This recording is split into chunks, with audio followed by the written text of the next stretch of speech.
Welcome, welcome, welcome. Today we're back with another video. A little bit late and a little bit.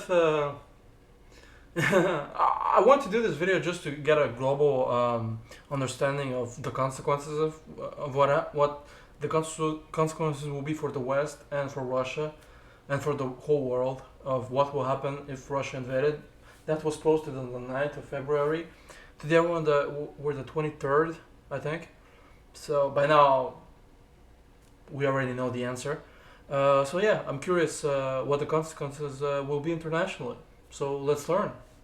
100,000 troops stand ready on Ukraine's border with Russia. Thousands more reservists have been called up to active duty. Diplomatic talks with the US and NATO have broken down. Is Russia really about to invade Ukraine? Yep. And what will happen if it does? In Spoiler 2014, alert. despite publicly denying it, Russia invaded and seized Crimea, formally recognized as Ukrainian territory by the international community. Per Russia's narrative, the Crimean conflict was a domestically inspired revolutionary movement by ethnic Russians seeking to rejoin Russia.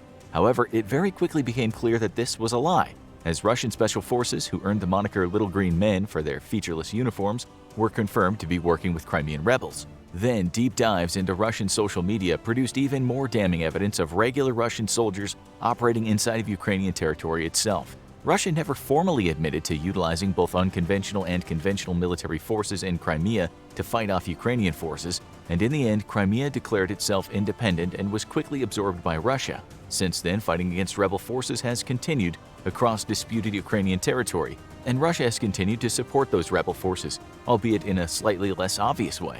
Now, the fear of a full-scale Russian invasion of Ukraine seems more real than ever, as 100,000 Russian soldiers mass on the border with the breakaway former Soviet republic.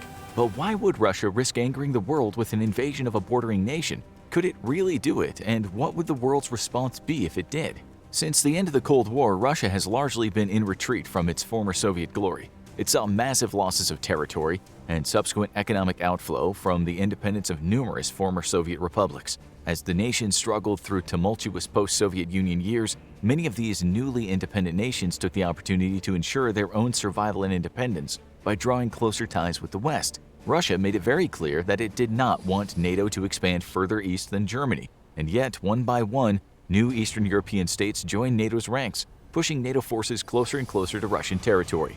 Eventually, NATO would stand on Russia's northern border, with NATO forces within 500 miles of Moscow itself. For a nation with as difficult a history as Russia, this was the sum of all fears, and a strategic disaster.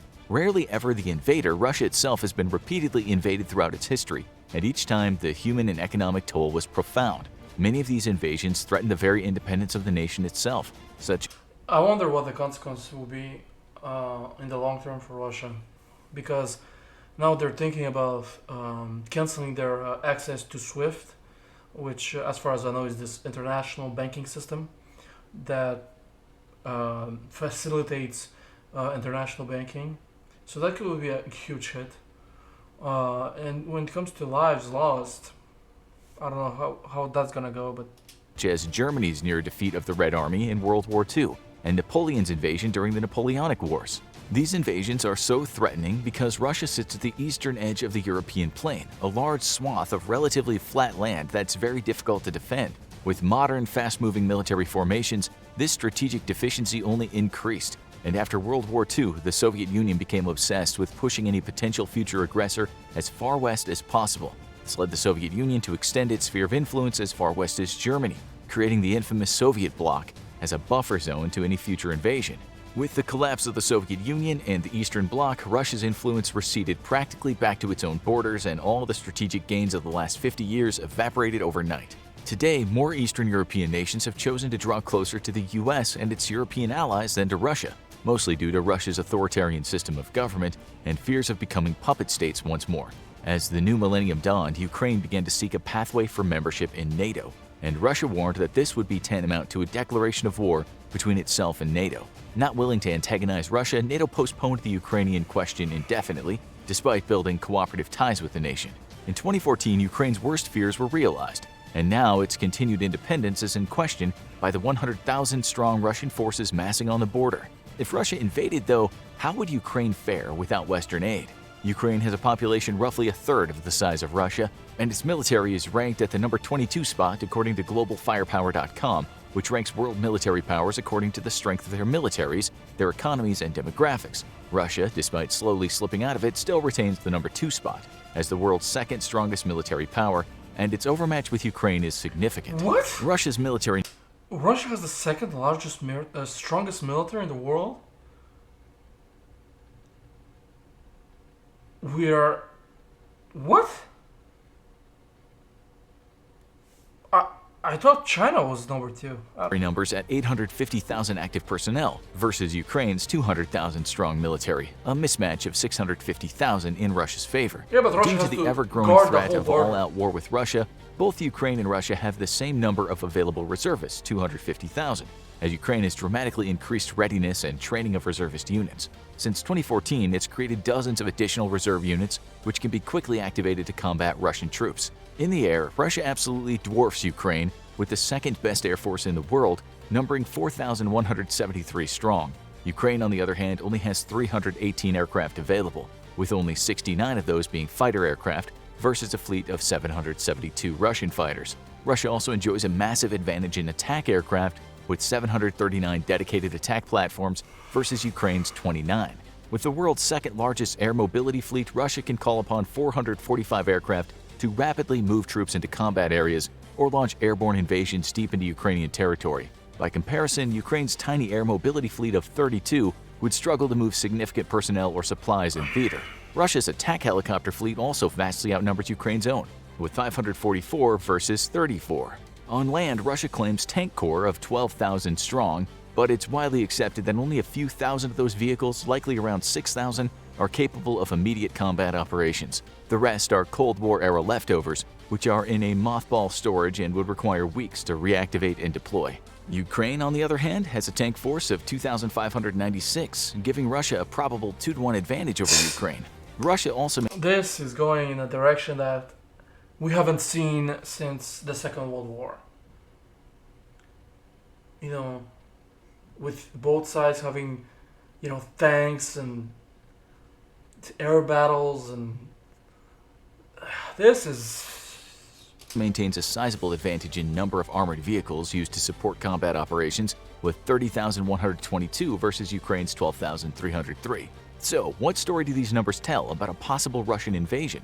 Firstly, while the numbers advantage is decidedly on the Russian side, Ukraine wouldn't actually be facing the full force of the Russian military, even in a worst-case scenario. That's because a significant number of those troops are required for security operations elsewhere. Yeah. Russia must still maintain a strong defensive posture along its northern border with NATO and along its far eastern flank on the Pacific in order to deter a possible American incursion. Realistically, only about 50% of its western and southern military districts would be freed up for combat operations in Ukraine, with some reinforcements from the rest of Russia's 3 other military districts. A probable invasion of Ukraine would involve between 150,000 to 200,000 troops, bringing the number parity much more in line, as Ukraine would be free to use most of its forces to combat the Russian invasion. With Belarus still being a strong Russian ally, though, a significant number of Ukrainian forces must be left in reserve in case of an unexpected northern incursion, so even Ukraine can't commit its entire force to the fight. That's Russian the point. reinforcements would also need to make a lengthy trip from training camps or other military districts to Ukraine, while Ukraine would be drawing up reservists just miles from the fighting. In a Russian invasion of Ukraine, Russia would not enjoy a vast number superiority that the raw data shows, even if, as Russia believes, portions of Ukrainian populations would join them in a bid to rejoin Russia. A dubious proposition indeed. In the air, even only utilizing 30 to 40% of its air forces, Russia would still dominate the skies. Ukraine operates largely Cold War-era aircraft, which are being kept operational by a domestic arms industry, while Russia's inventory is largely modern, though not entirely so. Russia's overmatch in the skies would allow it to establish complete air superiority, and its extensive ground-based air defense batteries would allow it to threaten over half of Ukraine from the ground without even moving air defense units inside Ukraine's borders. Thus, Ukraine would likely opt to simply move its aircraft west and not even bother dedicating them to fight, opting instead for ground-based air defense. On the ground, Russia's tank forces vastly outnumber Ukraine's, but at least some of Ukraine's tanks are actually more capable than Russia's. In the second half of the 2010s, as war with Russia seemed ever more likely, Ukraine began a program of upgrading its Cold War-era T-64s, which are on the whole more sophisticated than Russia's vast fleet of T-72s. Domestic upgrades have made the Ukrainian T-64BM I Bulat didn't know that. deadlier That's than Russia's own T-72. But even with 2 factories dedicated to the task of upgrading Ukraine's tanks, it still only has about 300 upgraded T-64s in its inventory. Sadly, with complete domination of the skies, this is likely to matter little as Russian air power systematically seeks out and destroys Ukrainian armor. Russia's sizable numerical advantage is diminished significantly in an invasion of Ukraine due to its defense commitments elsewhere, but it still allows Russia to rotate combat troops out of theater with fresh forces and replenish combat losses of aircraft and vehicles at a rate that Ukraine simply can't match. Further, while the Russian Air Force also has defense commitments elsewhere, the nation would be able to dedicate a large number of strike aircraft to the initial days of the war, launching a devastating blitzkrieg of overwhelming force against Ukrainian troops, supply depots, and command and control nodes. Russia also enjoys very robust electronic warfare capabilities, having made much greater investments into this area of warfighting than most other nations in a bid to defeat American smart weapons and erode its technological advantage. Russian electronic warfare could seriously degrade Ukrainian defensive radar, interrupt or fully jam Ukrainian communications, and even aid in the spread of disinformation and propaganda. This has already been seen in combat along Ukraine's eastern front, as Russian EW units jammed Ukrainian communications and even spoofed text messages to soldiers on the front lines with demoralizing or confusing orders. For the most part, Ukraine has no such capability. However, while the numbers heavily favor Russia, a conquest of Ukraine would by no means be easy for them. Yeah, it won't. For starters, Ukraine enjoys home field advantage, and after 8 years of hostilities with Russia, pro-independent sentiments are strong amongst the Ukrainian population. Dreams of being welcomed as liberators by the locals and even having entire guerrilla movements spring up to aid invading Russian forces are almost certainly a Russian fantasy at this point. The Ukrainian people also have some faith that the West would not simply abandon them to Russian aggression, given that Ukraine's annexation back into the Russian fold would be a strategic disaster for NATO. This would Yeah, I'm pretty sure the West doesn't care. And to be honest, I don't believe, especially North America, is it our fight? Is it our fight? You know, and then the question becomes, what happens next? When Ukraine eventually falls, which the way things are going, that's where things are going towards. We'll see. would help bolster morale in a brutal and very bloody invasion. Ukrainian military forces have also proven themselves to be far more capable than Russia believed in 2014. When the process of annexing Crimea began, the Kremlin believed that Ukrainian forces would quickly crumble and be incapable of long-term significant resistance to rebellion movements sweeping across the country's eastern border with Russia. It was believed that Ukraine would quickly fall piece by piece to pro-Russian independence movements, financed of course with weapons and supplies by Russia itself. Yet the Ukrainian armed forces did not collapse as expected, and while they were unable to weather the onslaught of battle against line Russian forces disguised as rebels in Crimea, they had largely been able to contain the separatists and Ukraine remains united. Ukrainian military units have proven surprisingly resilient and capable even under assault by modern and more capable Russian weapon systems, prompting the United States to send numerous observers to gather intelligence on Russian capabilities. The world has also not stood idly by as Ukraine was covertly invaded by Russian forces and in anticipation of a full-scale invasion has taken steps to ensure the nation is able to defend itself. The United States alone has provided a whopping $2.5 billion in military aid to Ukraine, with an additional $200 million given in December of 2021. The aid has largely taken the form of anti-tank missiles, anti-air missiles, counter-artillery radar systems, patrol boats, small arms, and millions of rounds of ammunition. To date, the United States is responsible for 90% of all aid given to Ukraine. The specific type of aid given speaks to the U.S.'s thoughts on a Russian invasion. The vast amount of deadly Javelin anti-tank missiles provided to Ukraine are meant to maul Russian tanks and armored vehicles and represent an extremely significant threat to a Russian invasion. Man-portable air defense weapons will help Ukrainian soldiers eat into Russian air superiority, threatening Russian aircraft and providing a survivable air defense component that's not easily destroyed by Russian forces. Much like in Afghanistan, Russia could face serious threats from U.S. air defense weapons, possibly having a significant impact on air operations in the country. One difference between Afghanistan and Ukraine is the terrain. Afghanistan is a shit show of mountains and deserts and no good highways, you know. So, but this is completely different. this is completely different because, as far as I know, the terrain of Ukraine is pretty flat, and so I wonder the difference that that will bring overall on the whole war. This Artillery radar systems will help Ukraine take on Russia's sizable artillery forces, which provide much of the Russian military's killing power. In combat operations against rebel and Russian forces, Ukraine's tank corps had suffered 400 casualties, and almost all of these to Russian-made artillery. Counter-artillery radar will allow Ukrainian artillery to immediately launch counter-battery fire, destroying slow-moving Russian artillery. Its more important contribution, however, may be in limiting Russian artillery operations, as they'll now have to take into account the possibility of counterfire and thus practice shoot and scoot procedures which limit total rate of fire and place non-motorized artillery units in serious risk. However, U.S. assistance has been more hands-on as well. The American military has provided direct intelligence support to Ukraine in the form of detailed satellite imagery and analysis, helping Ukrainian forces pinpoint rebel forces, track their movements, and target them for destruction. The assistance of America's eyes in the sky has had the effect of saving hundreds of Ukrainian soldiers' lives. The United States military has also assisted Ukraine by providing medical supplies and equipment, as well as hosting numerous training exercises in western Ukraine. U.S. active duty, reserve, and National Guard forces have all been deployed to western Ukraine to help train local forces. what I believe could happen is the following. This is my perspective on things. Ukraine gets annexed, or at least gets occupied. And then there's a meeting between Putin and the current Prime Minister or President of Ukraine. And he gives Ukraine,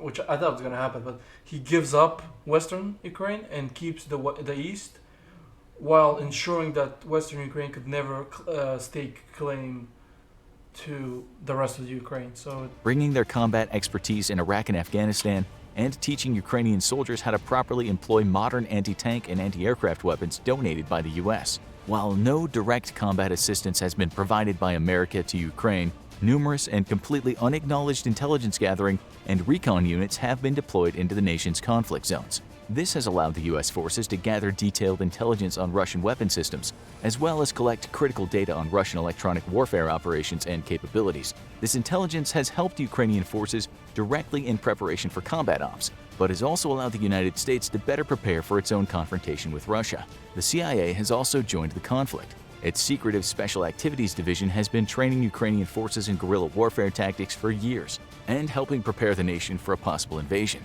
The CIA's SAD has been preparing Ukrainian active duty and reserve forces to wage an unconventional war against Russia's superior military, incorporating lessons learned from Vietnam and both the US's and Russia's invasion of Afghanistan. So, what would a Russian invasion of Ukraine look like? And what might happen?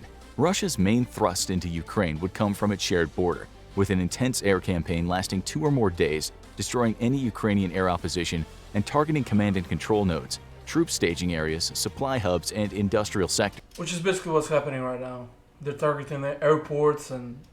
In a mirror to the US's own strategy of shock and awe, the intent would be a swift and incomprehensibly violent campaign meant to blind the Ukrainian military, throw it into disarray by disrupting communications, and seriously demoralize it through extensive bombing. Ground-based missiles would supplement air operations, allowing Russian missile units deep inside its own territory to lay waste to Ukrainian targets. The next phase of the attack would come on the heels of the air campaign, with a massive armored thrust into eastern Ukraine.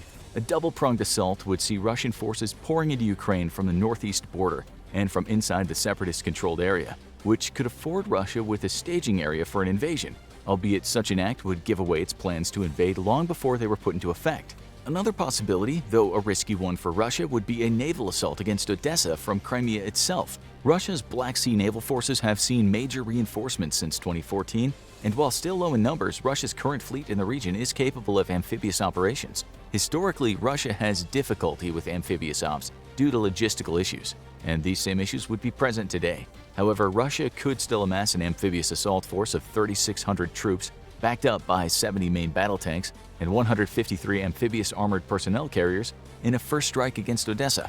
These would be quickly reinforced by further amphibious operations. The move would be risky, but if successful would leave Russia in control of 70% of Ukraine's trade, giving it incredible leverage over the country. Russia could also potentially launch an invasion from Belarus into Ukraine. However, to do so, it would have to move a significant amount of personnel and equipment into the nation. Yeah, This it's would not once happening. more tip its hand early and allow Ukraine and the world more time to prepare a response. How would this really play out, though? The main Russian assault across the border and from the separatist-controlled areas would be difficult for Ukraine to defend against. However, the proliferation of American Javelin anti-tank missiles would take a heavy toll on Russian forces and severely slow their rate of advance. At this point, Ukraine's goal would be to slow the pace of the war as much as possible in hope of an international response and resolution, as it could never defeat the Russian military on its own. The Ukrainian forces would be dedicated to stalling the Russian attack and trading blood for time.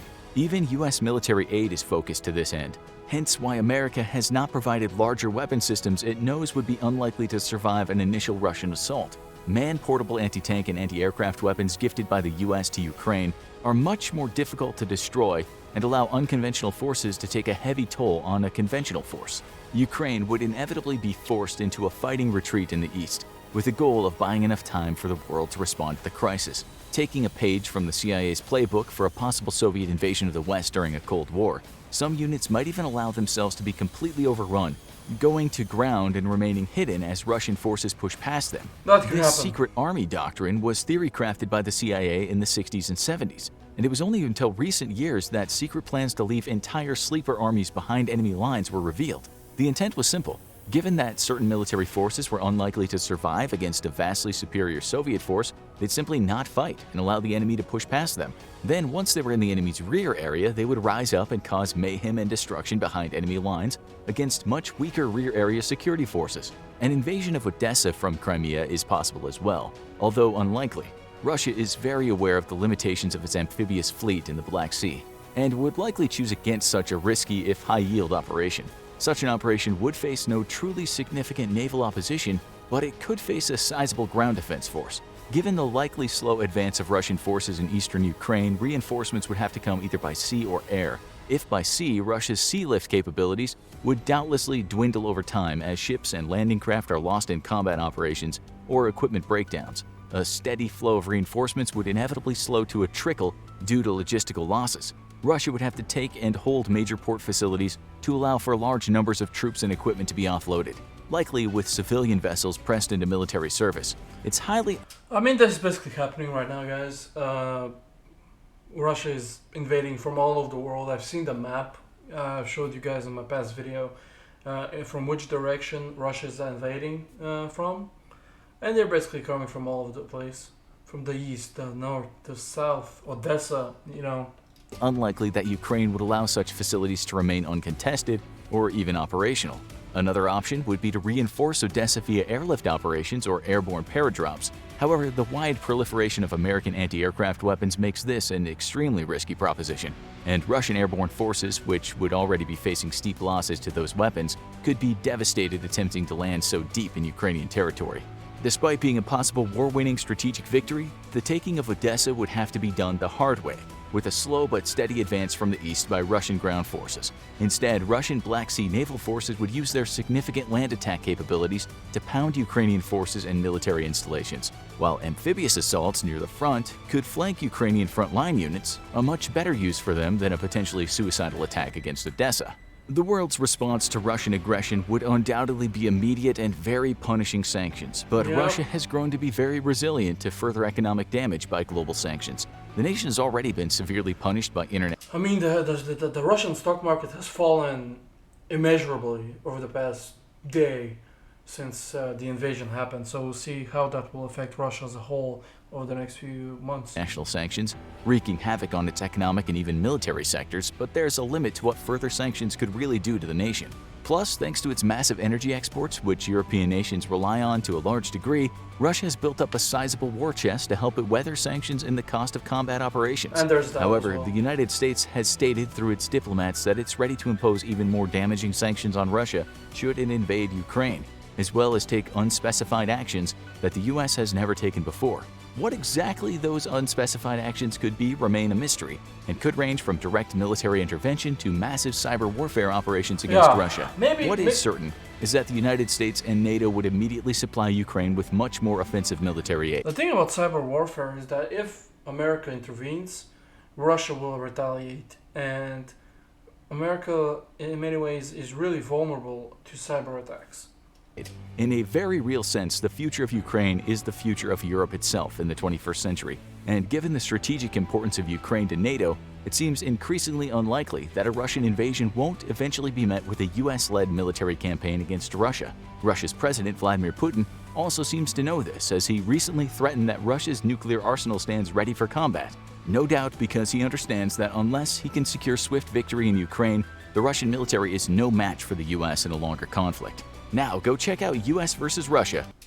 Let's hope Who would this never occurs in regards to the nuclear war, because that will be, I mean, talk about devastating, you know.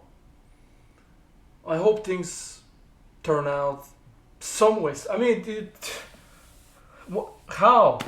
You know? How could things get better now? Like, you could have potentially had a diplomatic peace with Luhansk and Donetsk. But this, I don't think so. So we'll see what happens. Thank you guys for listening. Tell me guys what you think is gonna happen in the future. This is just the beginning, man. This is just the beginning. And I'm afraid what the end's gonna be. I'll see you guys next time. Thanks for listening.